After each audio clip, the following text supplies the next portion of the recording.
मैं डॉक्टर पप्पूराम कोहली, सह आचार्य राजनीति विज्ञान, राजेश पायलट, राजकीय महाविद्यालय लालसोट। प्रिय विद्यार्थियों, आज हम लोग राजनीतिक व्यवस्था की धारणा का अभिप्राय, उसकी परिभाषाएं और उसकी विशेषताओं को जानने का प्रयास करेंगे। साथ ही राजनीतिक व्यवस्था के कार्यों का भी अध्ययन करेंगे। राजनीतिक व्यवस्था की धारणा को समकालीन राजनीति विज्ञान की सबसे लोकप्रिय नई अवधारणा कहा जाता है।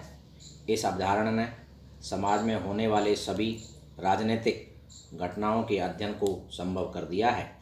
राजनीतिक विज्ञान के अध्ययन में राजनीतिक व्यवस्था ने सहायता प्रदान की है। राजनीतिक व्यवस्था की धारणा व्यवहारवादी दृष्टिकोण की देन है। इस धारणा को सबसे पहले अमेरिका के राजनीतिक वैज्ञानिक डेविड ईस्टन ने वर्ष 1953 में प्रकाशित अपनी पुस्तक द पॉलिटिकल सिस्टम में प्रस्तुत किया। परंपरावादी दृष्टिकोण में राज्य एवं सरकार को राजनीति शास्त्र के अध्ययन का विषय माना जाता था, लेकिन आधुनिक समय में राज्य, सरकार व विधानपालिका आदि शब्दों के स्थान पर राजनीतिक व्यवस्था शब्द का प्रयोग किया जाता है। राजनीतिक व्यवस्था का अर्थ। राजनीतिक व्यवस्था दो शब्दों राजनीतिक व व्यवस्था से मिलकर बनती है, इसलिए राजनीतिक व्यवस्था का अर्थ ठीक से समझने के लिए दोनों का अर्थ अलग अलग समझना आवश्यक है। राजनीतिक शब्द का अर्थ। राजनीतिक समस्त राजनीतिक क्रियाओं का नाम है। राजनीतिक क्रियाओं के अंतर्गत सभी क्रियाएं आती हैं जिनमें कम या अधिक मात्रा में शक्ति, प्रभाव, सत्ता उपस्थित होती है। किसी भी संस्था को राजनीतिक तभी माना जा सकता है यदि उसके आदर्शों का सभी पालन करें। इस संदर्भ में आमंड तथा पावेल का कथन है, राजनीति कानूनी शारीरिक बलात् शक्ति है, अतः राजनीति का संबंध शक्ति, सत्ता और शासन के साथ है। राजनीतिक व्यवस्था के शब्द का अर्थ। व्यवस्था शब्द अंतःक्रियाओं का समूह है। एक व्यवस्था संगठित होनी चाहिए और उसके अंगों में संबंध हो। आमंड तथा पावेल के अनुसार एक व्यवस्था से अभिप्राय भागों की परस्पर निर्भरता तथा इसके वातावरण के मध्य किसी प्रकार की सीमा न होने से है। यदि व्यवस्था के किसी भाग में कोई परिवर्तन होता है तो वह समूची प्रणाली को प्रभावित करता है। उद्देश्य के आधार पर व्यवस्थाओं का वर्गीकरण किया जा सकता है, जैसे कि राजनीतिक प्रणाली, आर्थिक प्रणाली एवं सामाजिक प्रणाली। राजनीतिक व्यवस्था की परिभाषाएं। राजनीतिक व्यवस्था की विभिन्न विचारकों ने भिन्न भिन्न परिभाषाएं दी हैं, जिनका अध्ययन हम इस प्रकार कर सकते हैं। David Easton.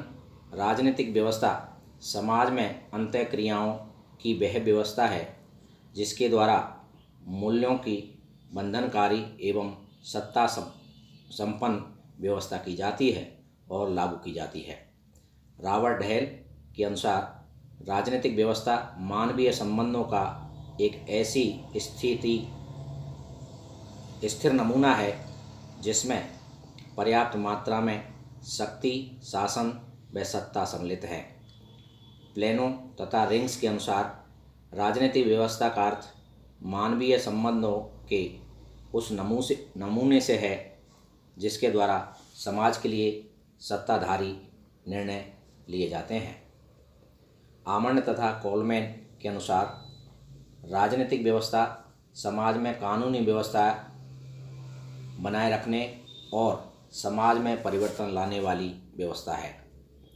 लासवेल तथा कैपलॉन के अनुसार राजनीतिक व्यवस्था वह प्रक्रिया है जिसमें वास्तविक कठोर दंड द्वारा नीतियों को लागू किया जाता है। राजनीतिक व्यवस्था उपागम की आवश्यकता। राजनीतिक व्यवस्था में वर्तमान समय में राजनीतिक व सामाजिक विज्ञानों के अध्ययन के लिए नए उपागमों का प्रयोग किया जा रहा है। राजनीति विज्ञान के अध्ययन को अधिक प्रभावशाली बनाने के लिए व्यापक ढांचे की जरूरत है। इसी ढांचे को राजनीतिक व्यवस्था उपागम का नाम दिया गया है। इसकी आवश्यकता के निम्नलिखित कारण हैं। पुरानी धारणाओं की अनुपयुक्तता। दूसरे महायुद्ध के बाद एशिया और अफ्रीका के कई देशों में संवैधानिक व्यवस्था किसी अन्य रूप में अपनाई गई तथा कोई और स्वरूप बन गया, जिस कारण राजनीतिक संरचनाओं को समझना मुश्किल हो गया। राज्यों में इन धारणाओं का अलग अलग अर्थ लगाए जाने लगा, इसलिए नई राजनीतिक व्यवस्था उपागम की जरूरत को महसूस किया गया। वैज्ञानिक अध्ययन के लिए राजनीतिक अध्ययन को अधिक वैज्ञानिक बनाने के लिए राजनीतिक व्यवस्था के अध्ययन की आवश्यकता है। राजनीतिक व्यवस्था में मनुष्य राजनीतिक व्यवहार का अध्ययन किया जाता है। यही अध्ययन राजनीति को अधिक वैज्ञानिक बनाता है। राजनीति में यथार्थवादी दृष्टिकोण की आवश्यकता। राजनीतिक संस्थाओं अध्ययन राजनीतिक संस्थाओं के व्यवहार के अध्ययन के बिना अधूरा है। राजनीतिक व्यवस्था हमें वास्तविकता तक पहुंचाने में मदद करती है। व्यापक ढांचे की आवश्यकता। राज्य के कानूनी संस्थागत स्वरूप में केवल राजनीतिक समूहों व शक्तियों का अध्ययन किया जाता है। यह स्वरूप थोड़ा संकुचित है। अनौपचारिक शक्तियाँ कानूनी संस्थाओं सीमित व नियंत्रित करती हैं, इसलिए राजनीतिक व्यवस्था के उपागम की आवश्यकता है। मुक्त दृष्टिकोण की जरूरत। राजनीतिक विश्लेषक के लिए विचारधारा रहित दृष्टिकोण की आवश्यकता है, जो कि समय, स्थान और विचारधारा से मुक्त हो। राजनीतिक व्यवस्था उपागम विचारधारा से मुक्त है। राजनीतिक व्यवस्था के तत्व और विशेषताएं। आमंड तथा पावेल और रॉबर्ट डेल ने निम्नलिखित तत्वों और विशेषताओं का उल्लेख किया है। नंबर 1, राजनीतिक व्यवस्था की संपूर्णता। राजनीतिक प्रणाली में वे सारी क्रियाएं परस्पर संबंधित हैं जो कि शारीरिक दंड देने की शक्ति को किसी भी रूप में प्रभावित करती हैं। इसमें राजनीतिक दल, हित समूह, जाति और धार्मिक समूह शामिल हैं। इससे स्पष्ट होता है कि ये व्यवस्था परिपूर्ण होती है। नंबर 2, मानवीय संबंध। राज्य के लिए जनसंख्या जरूरी तत्व होता है। इसी प्रकार राजनीतिक व्यवस्था बिना जनसंख्या अर्थात मानवीय संबंधों के बिना नहीं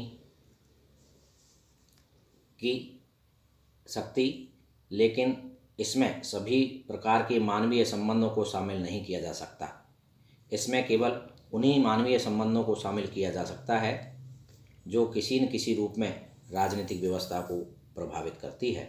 नंबर 3, सीमाओं का अस्तित्व।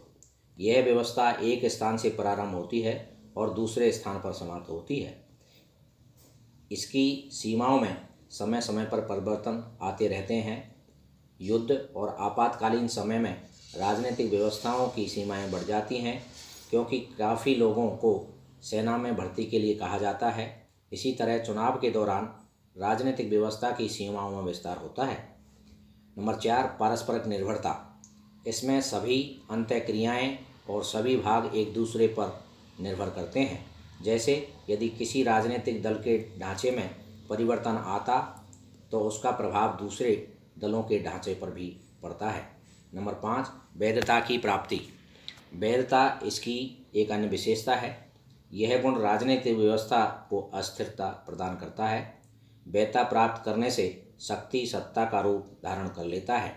नंबर 6, संघर्षों का समाधान। राजनीतिक व्यवस्था में विभिन्न प्रकार के उद्देश्यों और हितों वाले व्यक्ति होते हैं। इन समूहों में होने वाले संघर्षों के समाधान पंच निर्णय, आपसी वार्ता या फिर आंदोलन से किया जाता है। नंबर 7, विचारधारा का विकास। विचारधारा सिद्धांतों व विचारों का समूह होता है। प्रत्येक राजनीतिक व्यवस्था में विभिन्न प्रकार की विचारधाराएं होती हैं, जैसे कि उदारवाद, समाजवाद, साम्यवाद और लोकतंत्रवाद। नंबर 7, अनिवार्य परिवर्तन। रॉबर्ट डेल के अनुसार राजनीतिक व्यवस्था में परिवर्तन आवश्यक है, क्योंकि परिवर्तन से निरंतरता बनी रहती है। नंबर 8, अनुकूलता। राजनीतिक व्यवस्था में अनुकूलता का गुण होता है। इसका अर्थ है कि राजनीतिक व्यवस्था में समय और परिस्थिति के अनुसार ढल जाने की योग्यता होती है। राजनीतिक संरचनाओं की सर्वव्यापकता। प्रत्येक राजनीतिक व्यवस्था में राजनीतिक संरचनाएं होती हैं और इन्हीं के द्वारा राजनीतिक क्रियाओं को संपन्न किया जाता है। नंबर 9, राजनीतिक साधनों की असमानता। इससे तात्पर्य उन साधनों से हैं जिनसे एक व्यक्ति दूसरे व्यक्ति के आचरण को प्रभावित करता है। इन साधनों में धन, योजना, सूचनाएं, बल और शक्ति को शामिल किया जा सकता है। यह असमानता जन्म के उत्तराधिकार, शिक्षा व क्षमता आदि के कारण होती है। राजनीतिक प्रभाव की खोज। समाज में कुछ ऐसे व्यक्ति होते हैं तो राजनीति में अधिक रुचि रखते हैं और कुछ कम। जिनकी राजनीति में अधिक रुचि होती है वे सरकार की नीतियों और निर्णयों को अधिक प्रभावित करने का प्रयास करते हैं। राजनीतिक व्यवस्थाओं का मिश्रित स्वरूप। इसका अर्थ है कि प्रत्येक व्यवस्था में परंपरागत और आधुनिक दोनों प्रकार की संस्थाएं पाई जाती हैं। राजनीतिक व्यवस्थाओं की विविधता। प्रत्येक व्यवस्था में अनेक संस्थाएं होती हैं। इन संस्थाओं के द्वारा विभिन्न कार्य संपन्न किए जाते हैं, जैसे कि कार्यपालिका कानूनों को लागू करने के अतिरिक्त विधि निर्माण में भी सहायता करती है। राजनीतिक व्यवस्था का वर्गीकरण। उदारवादी लोकतंत्रात्मक व्यवस्थाएं। यह स्वरूप उदारवाद व लोकतंत्र की धारणा पर आधारित है। लोकतंत्र का अर्थ है जनता की शासन में भागीदारी और उदारवाद का अर्थ है कि राज्य का हस्तक्षेप। इसमें जनता को वयस्क मताधिकार प्राप्त होता है। एक निश्चित अवधि के बाद चुनाव करवाए जाते हैं। नागरिकों के अधिकारों व संविधान की सुरक्षा के लिए स्वतंत्र न्यायपालिका की आवश्यकता की जाती है। जनसंपर्क के साधनों पर सरकार का एकाधिकार नहीं होता है। सर्वसत्ताधारी व्यवस्थाएं। यह इस प्रकार की व्यवस्था है जिसमें सभी प्रकार की शक्तियां कुछ व्यक्तियों के हाथों में होती हैं। उसे तानाशाही या निरंकुश कहा जाता है। जनता को किसी भी प्रकार के अधिकार प्राप्त नहीं होते। इस प्रकार की व्यवस्था का उदाहरण रूस, चीन और जर्मनी आदि है। इसमें एक दल का एकाधिकार होता है। स्वेच्छाचारी व्यवस्थाएं। यह ऐसी व्यवस्था है जिसमें शासन की सभी शक्तियां एक ही व्यक्ति के हाथ में होती हैं। यह व्यवस्था सर्वसत्ताधारी व्यवस्था के निकट होती है। इसमें राजनीतिक दल पर प्रतिबंध होते हैं। इसमें बल के प्रयोग पर जोर दिया जाता है। निष्पक्ष रूप से चुनाव नहीं करवाए जाते। भारतीय राजनीतिक व्यवस्था के संदर्भ में राजनीतिक व्यवस्था। प्रत्येक देश की राजनीतिक व्यवस्था की अपनी विशेषताएं होती है। आज कोई भी देश नहीं है जो आत्मनिर्भर हो, इसलिए राज्यों में संबंध स्थापित होते हैं और इसी कारण एक राज्य की राजनीतिक व्यवस्था का दूसरे राज्य की राजनीतिक व्यवस्था पर प्रभाव पड़ता है। भारत के संदर्भ में भी यही बात कही जा सकती है। भारत अंतर्राष्ट्रीय संस्थाओं का सदस्य है। संयुक्त राष्ट्र संघ के नियमों का उसे पालन करना पड़ता है। भारत गुटनिरपेक्ष आंदोलन, एशिया क्षेत्रीय संगठन और राष्ट्रमंडल से जुड़ा हुआ है। भारत को अपनी नीतियों का निर्माण करते समय इन अंतर्राष्ट्रीय संस्थाओं के सिद्धांतों को भी ध्यान में रखना पड़ता है। भारत के विभिन्न भाषाओं, जातियां, धर्मों के लोग रहते हैं। देश में विभिन्न आर्थिक, सामाजिक, सांस्कृतिक तथा अन्य उपव्यवस्थाएं हैं। एक उपव्यवस्था में परिवर्तन आने से दूसरी उपव्यवस्थाओं पर भी इसका प्रभाव पड़ता है। भारत की राजनीतिक व्यवस्था को दोनों तरह के कार्य, निवेश तथा निर्गत कार्य करने पड़ते हैं। राजनीतिक व्यवस्था के कार्य। राजनीतिक व्यवस्था के कार्यों की व्याख्या मुख्य रूप से डेविड स्टन व आमंड द्वारा की गई है। कार्यों को मुख्य रूप से दो भागों में बांटा गया है, निवेश कार्य और निकास कार्य। पहला, निवेश कार्य। राजनीतिक समाजीकरण और भर्ती। निवेश कार्य में पहला कार्य राजनीतिक समाजीकरण व भर्ती है। राजनीतिक व्यवस्था की सफलता के लिए राजनीतिक समाजीकरण आवश्यक है। जैसे कि प्रत्येक समाज को अपनी अलग अलग संस्कृति होती है जो उसे शेष मानव समूहों से अलग करती है और इसमें मानव समूह के व्यवहार करने के तरीके, मान्यताएं, विश्वास, कर्तव्य, भौतिक उन्नति आदि सभी बातें आती हैं। राजनीतिक संस्कृति को एक पीढ़ी से दूसरी पीढ़ी तक पहुंचाने का कार्य राजनीतिक समाजीकरण द्वारा किया जाता है। यह एक लगातार चलने वाली प्रक्रिया है। सामाजिकरण का कार्य राजनीतिक भर्ती करना भी है। राजनीतिक भर्ती वह प्रक्रिया है जिसमें लोगों को विभिन्न भूमिकाएं व कार्य करने के लिए लिया जाता है। हित स्पष्टीकरण, यह राजनीतिक व्यवस्था का दूसरा बड़ा कार्य है। प्रत्येक समाज के लोगों के विभिन्न उद्देश्य, हित व मांगें होती हैं और लोगों की यह इच्छा भी होती है कि राजनीतिक व्यवस्था द्वारा नियम भी उनकी मांगों, उद्देश्यों व हितों के अनुकूल बनाया जाए।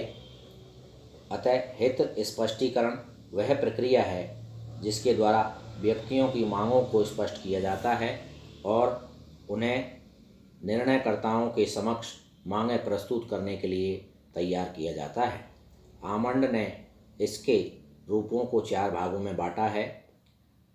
नंबर 1, संस्थागत हित समूह। इसमें विधायिका तथा कार्यपालिका, राजनीतिक दलों, अधिकारी वर्ग व सेनाओं का समावेश होता है। नंबर 2, संघात्मक हित समूह। कई व्यवस्थाओं में हित स्पष्टीकरण का कार्य संघात्मक हित समूह द्वारा संपन्न किया जाता है। व्यवसाय संघ, नागरिक संघ, मजदूर संघ, व्यापारिक संघ आदि को संघात्मक हित समूह कहा जाता है। नंबर 3 है संघात्मक हित समूह। इसमें परिवार, जातिगत समूह, वंश समूह, धार्मिक समूह को शामिल किया जाता है। ऐसे समूह असंगठित होती हैं। नंबर 4 अनियमित हित समूह। इसी श्रेणी में प्रदर्शन, विरोध, मार्च, दंगे फसाद, बंद, हड़तालें एवं आंदोलन को शामिल किया जाता है। हित समूहीकरण। हित समूहीकरण राजनीतिक व्यवस्था का तीसरा कार्य है। यह प्रक्रिया हित स्पष्टीकरण के बाद आरंभ होती है। हित स्पष्टीकरण यदि लोगों के हितों, मांगों और उद्देश्यों को स्पष्ट करने का कार्य करती है तो हित स्पष्टीकरण उन्हीं हितों, मांगों का समूहीकरण करता है। हित समूहीकरण भिन्न भिन्न प्रकारों के हितों को एकत्रित करके उनमें तालमेल स्थापित करने और उसके आधार पर नीतियों का निर्माण करने की प्रक्रिया है। मुख्य रूप से हित समूहीकरण का कार्य राजनीतिक दलों द्वारा किया जाता है। राजनीतिक संचार, ये संचार के साधन हैं जिनसे राजनीतिक व्यवस्था राजनीति के विभिन्न पहलुओं पर आवश्यक सूचनाएं प्राप्त करती है तथा बाद में निर्णय लेने के लिए इनका प्रयोग किया जाता है। उन संचार के साधनों में रेडियो, टेलीविज़न, समाचार पत्र तथा पत्रिकाएं शामिल है। निकास कार्य, नियम निर्माण का कार्य आधुनिक समाज में कानून निर्माण करने वाली संस्था है जिसे विधान पालिका का नाम दिया गया है। नियम निर्माण का संबंध प्रशासन की विधानमंडलीय शाखा से है। नियम लागू करने का कार्य, नियमों को प्रभावी ढंग से लागू किया जाना राजनीतिक व्यवस्था की क्षमता को बढ़ाता है और निश्चित उद्देश्य को प्राप्त करने में सहायता करता है। नियमों के निपटारे का कार्य, प्रत्येक समाज में कुछ ऐसे तत्व पाए जाते हैं जो नियमों की अवहेलना करते हैं। इस प्रकार राजनीतिक व्यवस्था द्वारा नियम निर्माण करते समय कुछ प्रतिबंधों को भी निश्चित किया जाता है ताकि नियमों की अवहेलना को रोका जा सके। राज्य और राजनीतिक व्यवस्था में अंतर। राज्य काल्पनिक है जबकि राजनीतिक व्यवस्था सत्यता। दोनों में पहला अंतर स्वरूप का आधार सकता है। राज्य एक काल्पनिक संस्था है जिसे देखा नहीं जा सकता। राज्य को अमूर्त कहा गया है। इसके विपरीत राजनीतिक व्यवस्था एक सच्चाई है।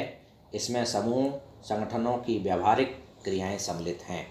राज्य के 4 तत्व हैं जबकि राजनीतिक व्यवस्था के अनेक। जनसंख्या, निश्चित भूमि, सरकार तथा प्रभुसत्ता राज्यों के 4 अनिवार्य तत्व हैं। इनमें से एक भी तत्व न तो राज्य की कल्पना की जा सकती है, लेकिन राजनीतिक व्यवस्था के अनेक तत्व होते हैं जैसे कि राजनीतिक प्रणाली खोज, वैधता की प्राप्ति, परिवर्तनशीलता तथा प्रक्रियाओं का अध्ययन शामिल होता है। राज्य एक परंपरागत धारणा है जबकि राजनीतिक व्यवस्था आधुनिक। राज्य एक परंपरागत धारणा है जबकि राज्य हर जगह एक, परंतु राजनीतिक व्यवस्था भिन्न। सभी राज्य एक से होते हैं परंतु राजनीतिक व्यवस्थाओं का स्वरूप भिन्न राज्यों में विभिन्न होता है। राज्य स्थायी जबकि राजनीतिक व्यवस्था परिवर्तनशील। राज्य एक स्थायी है लेकिन राजनीतिक व्यवस्था परिवर्तनशील होती है। समय और परिस्थितियों के अनुसार राजनीतिक व्यवस्था बदलती रहती है। राज्य का कार्य क्षेत्र सीमित, जबकि राजनीतिक व्यवस्था का व्यापक। राज्य के कार्यों को अनिवार्य और ऐच्छिक कार्यों में विभाजित किया जाता है। इसके विपरीत राजनीतिक व्यवस्था के कार्यों में निवेश और निकास कार्य सम्मिलित है। निवेश कार्यों को निकास कार्यों में बदलने की प्रक्रिया लगातार चलती रहती है। राजनीतिक व्यवस्था के दोष। राजनीतिक व्यवस्था के समर्थक अपनी विचारधारा में स्पष्ट नहीं हैं। कभी वे राजनीतिक व्यवस्था को समाज का एक भाग मानकर उसका अध्ययन समाज के संदर्भ में करना चाहते हैं, तो कभी इस समाज से अलग मानकर कहते हैं कि इसका अध्ययन समाज के बिना किया जा सकता है। समाज से बिना राजनीतिक व्यवस्था का अध्ययन असंभव है। इसकी अन्य त्रुटि यह है कि इसमें अमेरिका विचारकों ने अपने विचार प्रकट करने के लिए कठिन शब्दों का प्रयोग किया है।